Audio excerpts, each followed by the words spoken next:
Са много яки. Здравейте! Здравейте! Ние сме в книжарницата на издателство Екрие.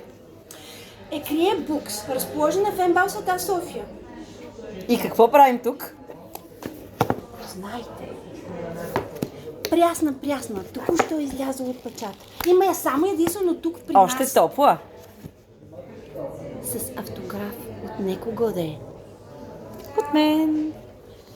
До мен стои Ива, автор на книгите За Сицилия се плаче 3 пъти Безупречен дом. и най-новата с аромат на печени чушки. Кажи откъде идваш? Аз идвам от далеч. От Сицилия идвам. Там е топло, но аромата на печени чушки винаги ме връща тук.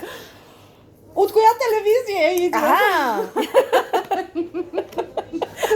Много харесвам такива естествени разговори. И решихме, че първите 1-2 книги ще бъдат с автограф. Само? Колко? 1, 2, 40. Айде от мен да мине. И също така на 7 ноември от 7 часа вечерта в литературен клуб Перото.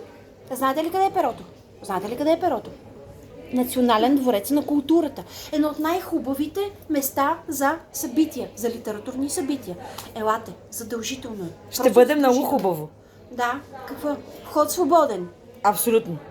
Обаче, пък може да си вземете после книга фотограф. И не само това, актрисата Силвия Петкова, актрисата Мариана Бонева, Моисей ще пее част от книгата и журналистът Виктор Дремсизов. И ние ще бъдем там.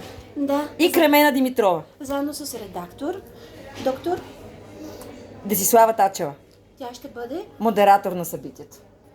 И ние, естествено, двете няма как без нас да се случи това. Ще бъде феноменално. Добре дошли сте на всички. И безпечени чушки пак ще ви приемем. Да. Ще ви ги поднесем на темсия там. Мисля, че се получи много естествено представяне. За още и усмивки следвайте ни. Заповядайте, до скоро! Чао!